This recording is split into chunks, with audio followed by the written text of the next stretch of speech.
Chrome, a hunched shape rising off the engine block like a fist, knuckles pointed skyward, polished intake stacks catching studio light, built to look like they're fighting for air, straining against something. Every kid who ever saw this car on a Monday night in 1966 assumed that supercharger was doing something, that it was the reason the car sounded the way it did, that it was, in some direct mechanical sense, the source of whatever made this thing a hot rod instead of just a convertible with a paint job. It wasn't. It never turned, it never fed a single cylinder, never moved a cubic inch of air, never did anything but sit there, bolted down, silent, for the entire three-season run of the show. A piece of set dressing wearing the costume of a performance part, mounted over an engine that was doing its actual work quietly, underneath, with none of the credit. This is the story of the Monkeemobile's supercharger, and it's not a story about a gimmick that got exaggerated. It's a story about a real engineering decision made for a real specific mechanical reason that got shut down for being too effective, and about the fake that took its place. A fake so convincing, so carefully preserved, that it's the one detail every serious rebuild since has bothered to get exactly right, decades after anyone involved in making it had a reason to care. Before there was a fake blower, there was a real one. And it wasn't there to look fast, it was there to solve a problem a television production actually had.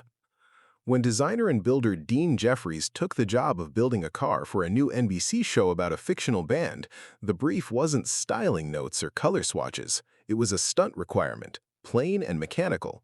The car needed to pop wheelies, on cue, on camera, repeatably, without a stunt driver rebuilding the rear end between takes, or the production losing a shooting day to a car that couldn't do the trick twice in a row. That's a specific engineering ask. A wheelie isn't a matter of raw horsepower, it's a matter of weight transfer, and weight transfer is a matter of chassis behavior, not just engine output. So the first version of this car was built around that problem, not around a look.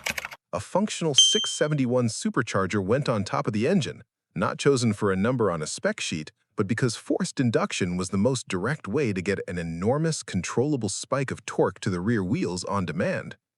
The rear axle was solid-mounted. No springs, no compliance, no give to absorb or delay the weight transfer the trick depended on. Extra weight went into the rear end deliberately to load the tires exactly where the maneuver needed mass concentrated. None of this was decoration.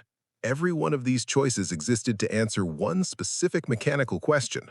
How do you make a 2-ton production convertible stand up reliably on its back wheels, over and over, on command, for a television crew working against the clock? This is worth sitting with for a second, because it's easy to assume anything this cartoonish must have started as pure showmanship. It didn't. The showmanship came later. This part came from an actual stunt engineering problem, solved the way a stunt engineering problem gets solved, with real hardware doing real work. Two 1966 Pontiac GTO convertibles came off the line and into Jeffrey's shop through a chain of connections that had nothing to do with performance and everything to do with marketing. Jeffries mentioned the project to George Toteff, CEO of Model Products Corporation, the model kit company he was under contract with at the time. Toteff, in turn, told his friend Jim Wangers, who at that point was working Pontiac's advertising account and instantly recognized what a weekly coast-to-coast television placement in front of the exact demographic Pontiac was chasing could do for the brand. Wangers moved fast. He arranged for 2 base 389 4-barrel GTO convertibles, automatic transmissions, to be handed over for conversion. In exchange, MPC got exclusive rights to produce a Monkeemobile model kit, a detail that will matter more than it seems like it should later in this story. Both cars were finished in a matter of weeks. One was built for filming, the other, mechanically identical except for factory air conditioning, was built purely for touring car shows and promotional appearances, and it was never used on camera at all.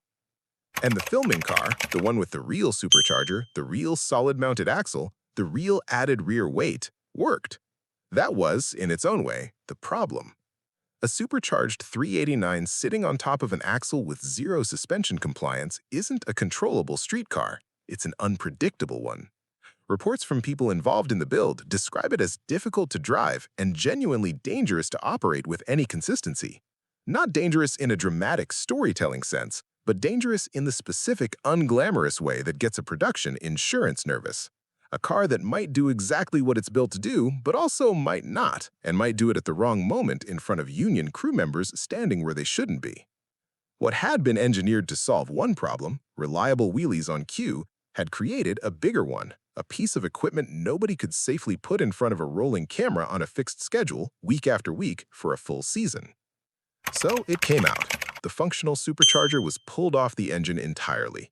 In its place went a dummy unit, visually aggressive, same general shape, same intake stacks catching the same light, sitting over a stock Pontiac tri-power carburetor setup that did the actual, unglamorous work of moving the car down the road. Nothing under that hood after the swap owed anything mechanically to the wheelie trick that justified building the first version in the first place. The stunt problem got solved a different way, almost certainly through weight distribution tricks, camera angles, and the touring car standing in for shots the filming car couldn't safely deliver. And the supercharger that had been the mechanical centerpiece of the whole original approach became permanently a decoration.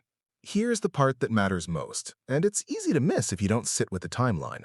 The show didn't air until after that swap had already happened. Every viewer who ever watched the Monkeemobile roll into a scene every single week for the entire run of the series was looking at the fake. There was no season where the real thing was on screen and a later season where it got swapped out. The functional version existed in Jeffrey's shop, briefly, solved a stunt problem by proving too dangerous to keep, and disappeared before a single frame of the show ever reached a television set. It has no screen history at all. It exists only in the build story, not in the finished product. And then there's the model kit. MPC's exclusive Monkeemobile kit sold more than 7 million copies, an enormous number, larger than the show's own audience by any measure, meaning this car reached a huge number of people who never watched a single episode. Every one of those 7 million kits, without exception, was a miniature of the fake supercharger. There was no version of this toy at any point modeling the real one because the real one never appeared publicly in the first place.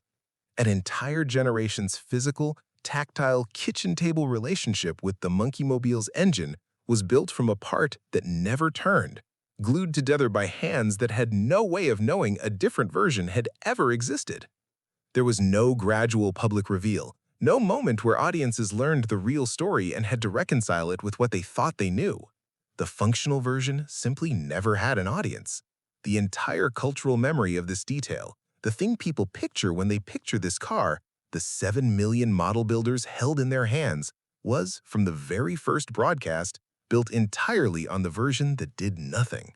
So, the single feature that came to define this car's performance image, the one visual element people point to and say, that's the muscle, that's what makes this thing more than a customized convertible, never produced a single unit of actual muscle. It was engineered once, honestly, competently, to do a real job under real constraints. It did that job too well to be safe, and it was quietly removed and replaced by a shell wearing its exact shape.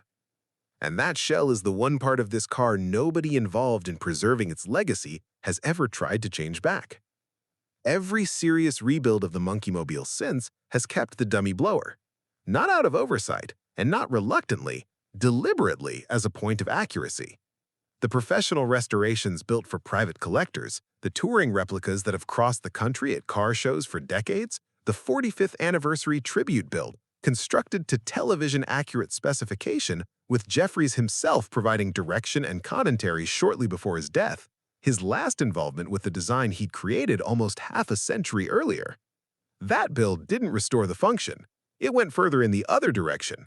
The supercharger housing was gold-plated, dressed up, made to look more purposeful and more deliberate than it had ever looked even the first time around, when it was a hurried safety fix rather than a showpiece. Nobody restoring this car is chasing the function anymore, and nobody has been for close to 60 years. They're chasing the costume, and they're chasing it with more care than the original builders ever put into the costume itself, because at this point, the costume isn't standing in for something real. The costume is the thing being preserved. The real engineering solved a problem, worked exactly as intended, and got quietly erased within weeks of being built. The fake solved nothing mechanically. and is the only version anyone has ever cared to keep. If a build like this is where your interest is headed, it's worth being precise about what you're actually replicating because it's not what the visual suggests. You are not restoring a functional forced induction system. You are reproducing a prop that was designed from the very start of its public existence to be looked at and never started. That changes the sourcing priorities. The correct approach isn't hunting down a period-correct functional 671 unit and adapting it to run. That would actually be a departure from accuracy, not an improvement on it. It's matching the look precisely, correct GM paint code R underneath, the right Krager wheel specification, and, underneath the decoration entirely, a stock Pontiac Tri-Power 389 setup doing the real mechanical work the way it did on the actual show car, after the swap. The visible supercharger housing sits on top as a non-functional shell shaped and mounted to period spec, doing exactly what it did in 1966. Nothing convincingly. This trips people up more often than you'd expect, because the instinct with any GTO-based project runs the opposite direction. Chase the horsepower, chase the functional upgrade, treat a bigger or more capable engine as the more correct choice. This is the one build where that instinct actively works against authenticity. The engineering pedigree of this car isn't in what's under the hood today. It's in the fact that something real used to be under there, got pulled for being too good at its job, and left behind a shape that everyone since has agreed is worth keeping exactly as fake as they found it. It's not a rare pattern once you start looking for it. Plenty of things people assume are functional. Badges, vents, scoops, whole categories of consumer product are shells that outlived the mechanism they were originally built to represent, sometimes because the real thing got phased out for cost reasons, sometimes because it got phased out for exactly this reason. It worked too well, and working too well turned out to be the problem. This car is just an unusually clean, unusually well-documented example of that happening on purpose, on camera, or rather just off camera, in real time, with a paper trail. Somewhere in a shop in Los Angeles in 1966, a piece of real engineering did exactly what it was built to do, and that performance was the reason it got pulled. What replaced it wasn't a compromise anyone was embarrassed by. It became the whole point. The version that appeared on screen, the version 7 million kids built with their own hands, the version every restoration since has taken pains to get right. The next time something looks like it was built for power, it's worth asking whether anyone ever actually meant it to work.